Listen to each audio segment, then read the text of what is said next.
ഞാൻ ഡോക്ടർ സാരംഗി രാജേന്ദ്രൻ. നമ്മൾ കഫക്കെട്ടും ജലദോഷവും ചുമയൊക്കെ ആയിട്ട് ഹോസ്പിറ്റലിൽ ചെല്ലുമ്പോൾ ഡോക്ടർ ചോദിക്കലുണ്ട് കഫത്തിന്റെ നിറം എന്താണെന്ന്. അപ്പോൾ കഫത്തിന്റെ നിറം എന്താണെന്ന് മനസ്സിലാക്കി കഴിഞ്ഞാൽ നമുക്ക് ഈ ഇൻഫെക്ഷൻ എത്രത്തോളം സീരിയസ് ആണെന്ന് മനസ്സിലാക്കാം. അപ്പോൾ ക്ലിയർ ആയിട്ടാണ് കഫം പോകുന്നതെങ്കിൽ നോർമലാണ്.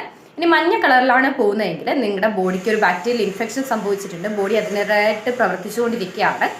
അപ്പം നിങ്ങൾ ഈ സമയത്ത് നന്നായിട്ട് വെള്ളം കുടിക്കുക, ബോഡിക്ക് വേണ്ടത്ര റെസ്റ്റ് കൊടുക്കുക, റിക്കവർ ആവാൻ വേണ്ടിയിട്ട് അനുവദിക്കാം. ഇനി പച്ച കളറിലാണ് പോകുന്നതെങ്കിൽ മനസ്സിലാക്കുക ഇൻഫെക്ഷൻ കുറച്ചും കൂടി സീരിയസ് ആണ്. അപ്പോൾ ഒരു 7 ദിവസമൊക്കെ ആയിട്ടും മാറുന്നില്ല എങ്കിൽ പെട്ടെന്ന് തന്നെ ഡോക്ടറെ കാണുക, മരുന്നെടുക്കുക.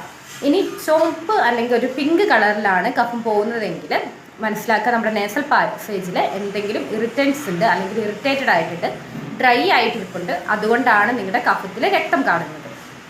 ഇനി കറുപ്പ് കളറിലാണ് എങ്കിൽ ഒന്നെങ്കിൽ നിങ്ങൾ സ്മോക്ക് ചെയ്യുന്നത് കൊണ്ട്, ഇല്ല ഫംഗൽ ഇൻഫെക്ഷൻ ഉണ്ടായതുകൊണ്ട്, അല്ല എങ്കിൽ നിങ്ങൾ